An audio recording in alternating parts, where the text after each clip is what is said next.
조선 중기의 대학자인 남명 조식 선생님은 이 허리춤에 늘 성자와 경이검을 차고 다녔다고 합니다. 화면을 보시면 성선자는 소리가 나는 방울인데 항상 허리에 차고 다녔다는 것으로 언제든지 선비답게 살아야 한다는 의미를 갖고 있고요. 그 다음 화면을 보시면 경이검에서 오른쪽 편에 보면 내명자경이라고 새겨져 있고 왼편에는 외단자의라는 말이 써져 있습니다. 내명자경이라는 뜻은 안으로 마음을 밝히는 것이 경이고, 그 다음에 외단자의는 밖으로는 올바름을 실천하는 것이 의로움이다라는 뜻입니다. 이는 선비가 어떻게 살아야 하는지를 보여주는 절실한 예라고 생각합니다. 오늘 우리에게는 이러한 성성자나 경이검이 없어요. 근데 그리스도인으로 어떻게 살아야 될지는 우리가 늘 고민해야 된다는 것이요. 세상에서 믿음을 지키기 위해서 어떤 노력을 해야 될까요? 우리보다 한 몇백 년 전에 있는 남명 조시 선생님은 허리에 이런 거를 방울을 차고 다니고 이렇게 검을 차고 다니면서 선비의 삶을 살기 위해 이렇게 노력하였는데, 우리가 그리스도인으로 부름을 받았다면 최소한 세상에서 어떻게 믿음을 지키며 살아가야 되는가를 늘 물으며 살아야 된다는 것입니다. 그건 이런 말이 있죠. 한 손에는 말씀을 들고 가슴에는 십자가를 지고 다녀야 된다라는 이 찬양의 가사처럼 말씀과 십자가를 지고 다녀야 되는 줄로 믿습니다. 근데 현실은 그렇지 않다는 거예요. 세상은 한 치 앞을 내다보기도 어렵고요. 정체를 알 수 없는 이 불안감이 마치 안개처럼 우리를 감싸 안고 있다는 것입니다. 삶의 예측 가능성이 점점 줄어들고 있다 보니까 아까 찬양하는 것처럼 내일 일은 난 몰라요. 이 찬양처럼 내일 일이 어떻게 될지는 아무도 모른다는 것입니다. 그렇다고 우리가 기도를 더 하거나 하나님의 음성을 더 듣기 위하여 영성의 시간을 더 갖는 것도 아니잖아요. 왜 이렇게 되었을까 생각해 보면 하나님의 형상으로 지원받았다라는 것을 잊고 살 때가 너무나도 많다는 것입니다.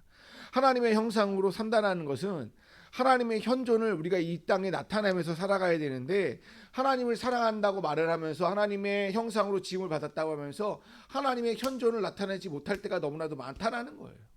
하나님의 현존을 나타내는 자들은 오늘 본문 17절에서 뭐라고 얘기하고 있냐면 하나님 안에서 영원히 남는 사람이다 라고 나와 있어요. 뭐라고요? 하나님 안에서 영원히 남는 사람이다 라고. 이게 오늘 말씀의 핵심 주제예요. 하나님 안에서 영원히 남는 사람이라는 거예요.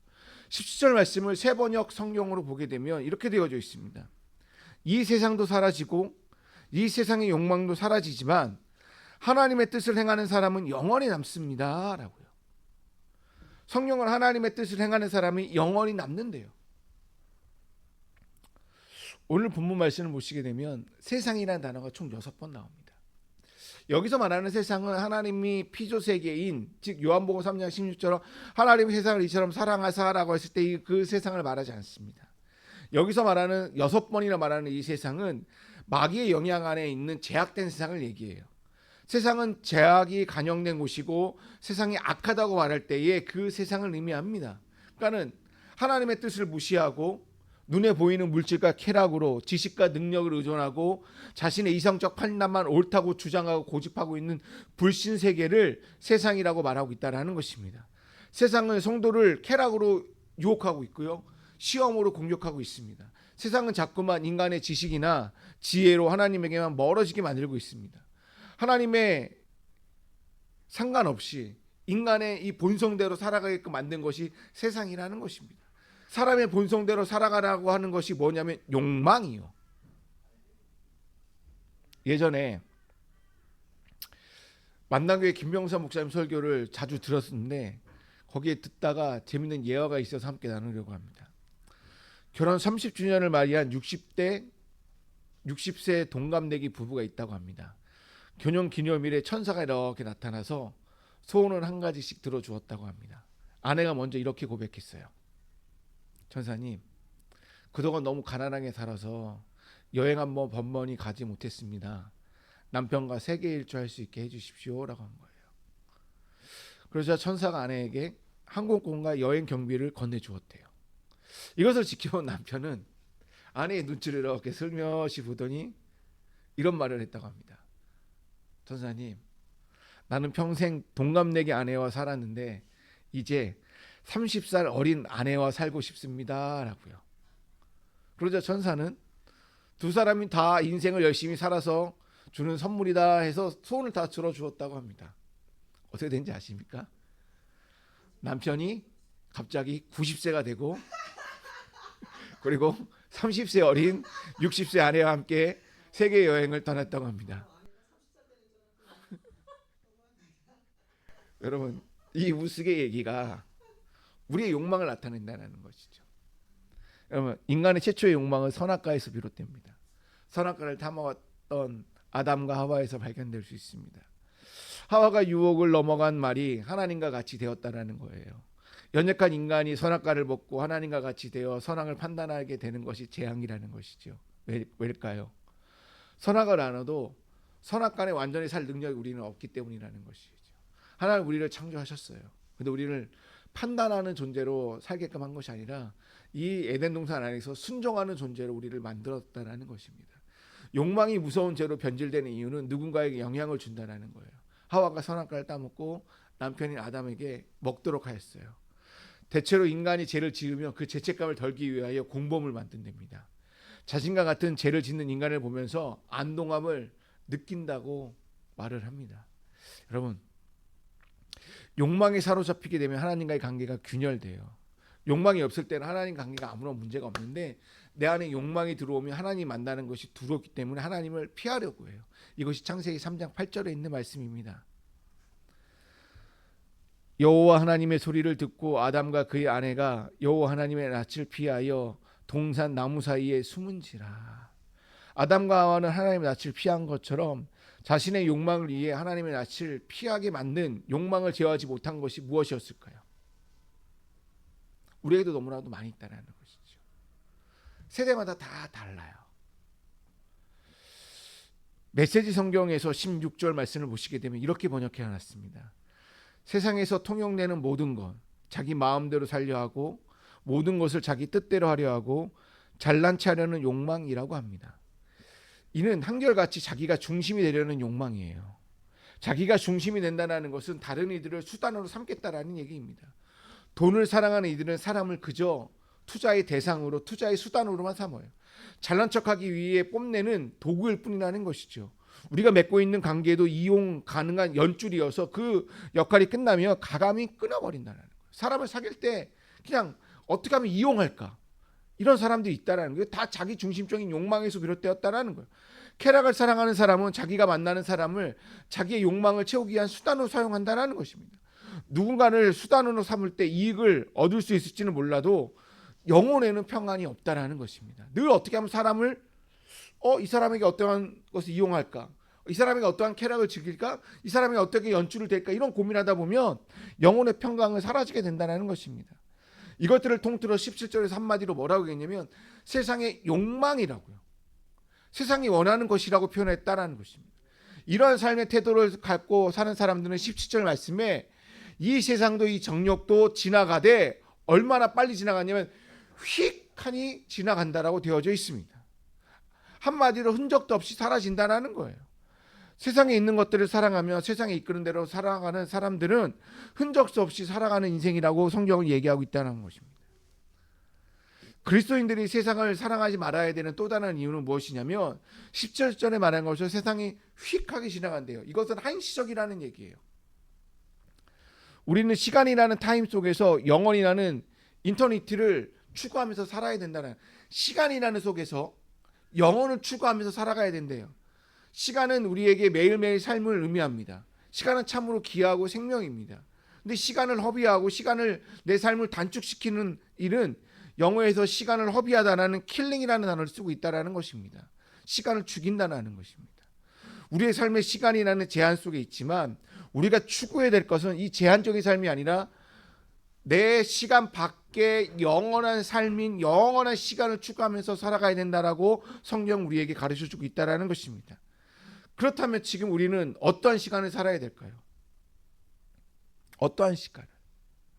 영원한 시간을 살기 위해서 어떠한 시간을 살아야 되냐 이 말이에요. 한 번밖에 주어지지 않는 이 인생에 아름다운 흔적을 남기며 살아야 된다는 것입니다. 혹시 이런 말 들어보셨어요? 아름다운 사람은 머문 자리도 아름답습니다. 이게 고속도로 휴게소에 가면 꼭 남자 화장실 소변기 앞에 꼭 붙어 있어요. 이게 소변을 볼 때마다 이 글귀가 보입니다. 아름다운 사람은 머문 자리도 아름답습니다. 이렇게. 이 글귀를 보면서 그냥 피식 웃었어요.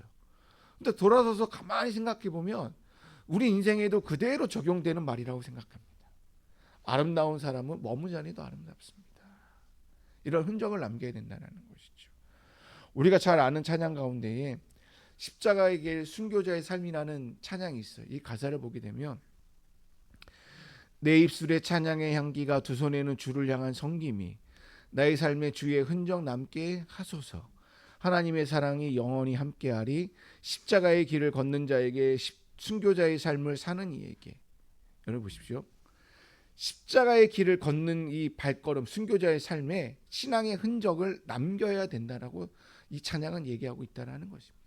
근데 우리가 보면 50년 전도 다 살았잖아요. 50년 이상. 근데 살다 보니까 나쁜 흔적이 한두 가지씩 우리 안에 내 안에 들어온다는 것입니다. 이 나쁜 흔적으로 인하여 우리는 고통 속에서 자책할 때가 너무나 많이 있고 죄책감에 빠질 때가 너무나 많이 있고 절망에 빠질 때가 너무나도 많이 있다는 것입니다. 우리가 한번 걸어가서 생긴 이 나쁜 흔적을 지운다는 것은 결코 쉬운 일이 아니잖아요. 여러분 어떻게 할까요? 이 흔적을 그대로 주님께 가지고 나와야 되는 거예요.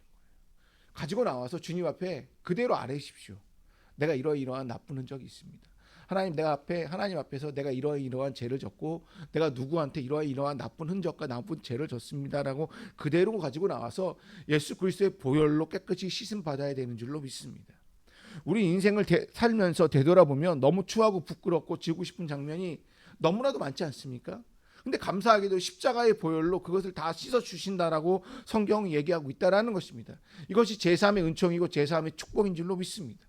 자신의 죄를 온전히 씻김 받는 사람의 모습이 바로 하나님과 영원히 거하는 자의 삶이라고 성경은 얘기하고 있다라는 것입니다. 여러분, 우리가 하나님께 영원히 남는 삶을 살기 위해서는 하나님의 뜻을 행하는 자예요. 하나님의 뜻을 행하는 자가 되기 위해서는 물리학 원칙 하나를 적용해 봐야 되는데요. 불가입성의 원리요. 이게 무슨 말이냐면 한 공간에 같은 시간에 두 물체가 점령할 수 없다라는 얘기예요. 그러니까 여기 병이 있다라고 생각해 보십시오. 이 병 안에는 비어있기 때문에 공기가 들어가 있을 것입니다. 근데 물을 넣는 순간 공기는 빠져나가요. 그렇죠? 물이 빠져나가면 공기가 채워질 것입니다. 물과 공기는 동시에 그 병에 들어갈 수 없다라는 원리입니다. 이와 같이 우리가 하나님과 세상을 동시에 사랑할 수 없는 일입니다. 근데 혹시나 누군가가 목사님 저는 이 두 가지를 함께 균형 잡히게 살아갈 수 있어요 라고 말한다면 이건 스스로 속이는 일이라는 것입니다. 그럼 우리는 이 내 안에 세상적인 것을 버리고 그 안에 하나님의 뜻을 채워야 된다는 것입니다. 그러니까 뭐예요? 세상으로 이 가득 채워져 있는 것을 하나님의 말씀으로 이렇게 채워줄 때 세상의 것이 이렇게 빠져나가는 물에 이 병의 물과 공기의 원리를 같이 넣고 같이 넣을 수 없는 그 원리를 생각해 보아야 한다는 것입니다. 그럴 때 하나님의 뜻을 채운다는 것은 하나님 나라의 가치와 정신을 산다는 것이에요. 요한일서에서 보니까 하나님 나라의 가치와 정신을 뭐라고 얘기하냐면 생명과 사랑이라고 표현해 놨다는 것입니다. 하나님의 뜻은 생명을 풍성하게 하는 것이고 어떤 경우에도 미움이 아니라 사랑을 선택하는 것이 요한 1서의 정신이라는 것입니다. 우리에게 주어진 시간은 어찌 보면 사랑을 배우는 현장 학습이에요. 그래서 최승호 시인의 오징어 쓰리라는 시가 있습니다. 그 오징어 부부는 사랑한다고 말하면서 부둥켜 안고 서로 목을 조르는 버릇이 있다. 이게 시 전체예요. 우리도 사랑한다고 말하면서 상대방을 질시키고 있는지 한번 생각해 보자라는 거예요. 아니면 우리가 사랑도 오징어 부부처럼 하고 있지 않는지, 내 옆에 친구와 연인 또는 가족 그리고 우리 아내 사랑한다고 말하면서 다 너를 사랑해서 그런 거야 라고 말하면서 그들의 목을 조르고 있지 않는지 한번 생각해 보셨으면 좋겠어요. 하나님을 사랑하는 사람은 세상의 아픔을 보고 외면하는 사람이 아니라 그 아픔을 보면서 함께 아파하고 그 아픔을 덜어주기 위하여 그들에게 한 걸음 다가가는 사람이라는 것입니다. 예수님은 끊임없이 고통받는 이들에게 다가가셨어요. 무시당하고 천대받고 사회적으로 낙인 찍힌 자들에게 찾아가셔서 예수님의 방법으로 그들을 사랑한 게 아니라 하나님의 그 원리와 하나님의 가치대로 그들을 사랑해 주셨다라는 거예요. 그것 때문에 사랑해 주었기 때문에 오징어가 살아가는 방법처럼 목을 조르고 부둥켜 안고 이렇게 하지 않았다라는 거예요. 그들의 눈높이에 맞춰서 사랑해 주었다라는 것입니다. 이것이 하나님 나라의 가치와 정신이었다라는 것입니다. 그 가치와 정신을 나의 삶의 자리에서 하나둘씩 이루는 것이 주님의 뜻을 행하는 자의 삶이라는 것을 기억하셨으면 좋겠습니다. 우리가 그 가치와 정신을 조금만 소홀하게 생각하면 세상의 것이 들어와서 세상의 원리대로 살아갈 때가 너무나도 많이 있다라는 거예요. 그렇게 해서 조금만 우리가 방심하지 않기 위해서는 내가 의식적으로 의지적으로 시간을 내서 우리가 늘 아는 것처럼 기도를 해야 되고 말씀을 봐야 되고 나의 주파수를 하나님께 맞추어야 된다는 거예요. 우리는 하나님의 뜻을 나의 삶의 속에 생각하기 위해 선한 것을 바라볼 수 있어야 됩니다. 하늘의 것을 바라보아야 됩니다. 공평과 정의라는 그 단순한 하나님의 나라의 원리를 바라보면서 살아갈 수 있어야 되는 거예요.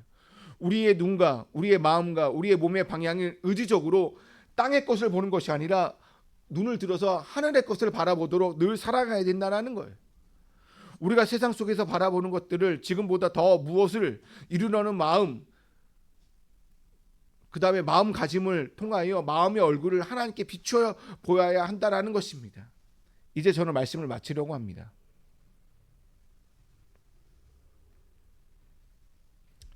이 세상에서 대단한 영광을 누리면서 사는 거와 이 세상의 영광보다는 내 삶의 자리에서 하나님의 뜻을 행하는 것, 어느 것이 더 나은지 한번 생각해 보십시오. 오늘 본문 사도 요한은 이렇게 얘기하고 있습니다. 이 세상도 사라지고 이 세상의 욕망도 사라지지만 하나님이 바라는 일을 행하는 사람은 영원히 남습니다. 우리가 이 땅에 살아가는 이유는 어떻게 하면 영원히 남는 삶을 살아갈 것인가. 한평생 살아가는 인생이 아니라 이 한평생에서 영원히 이어지는 그 시간 속으로 나의 삶을 어떻게 하면 남길 것인가를 우리가 고민하면서 살아가야 한다는 것입니다. 그렇기 때문에 사도 바울은 갈라디아서 2장 19절에서 20절 말씀에서 이렇게 얘기하고 있습니다. 메시지 성경입니다. 나는 율법을 지키려고 애쓰고 하나님을 기쁘시게 해드리려고 고심했지만 뜻대로 되지 않았습니다. 그래서 나는 율법의 사람이 되기를 포기했습니다. 그것은 하나님의 사람이 되기 위해서였습니다. 그리스도의 삶이 내게 방법을 일러 주었고 그렇게 살도록 해 주었습니다. 나는 그리스도와 나를 완전히 동일시했습니다. 정말로 나는 그리스도와 함께 십자가에 못 박았습니다. 이제 내 자아는 더 이상 내 중심이 아닙니다. 나는 더 이상 여러분에게 의롭게 보이거나 여러분에게 좋은 평판을 얻고 싶은 마음이 없습니다. 나는 더 이상 하나님께 좋은 평판을 얻어야 한다는 강박관념이 없습니다. 그리스도께서 내 안에 살고 계십니다. 여러분이 보는 내 삶은 나의 것이 아니라 나를 사랑하시고 나를 위해 자기 목숨을 내어주신 하나님의 아들을 믿는 믿음으로 살아가는 삶입니다. 나는 이 삶을 저버리지 않을 것입니다. 우리도 사도 바울처럼 이 삶을 저버리지 마십시오. 그러면 이 세상도 사라지고 이 세상의 욕망도 사라지지만 하나님의 뜻을 행하는 사람은 영원히 남은 줄로 믿습니다. 우리 모두가 마지막 날에 주님 곁에서 활짝 웃으며 살아가는 저 여러분이 다 되시기를 주님의 이름으로 축원드립니다.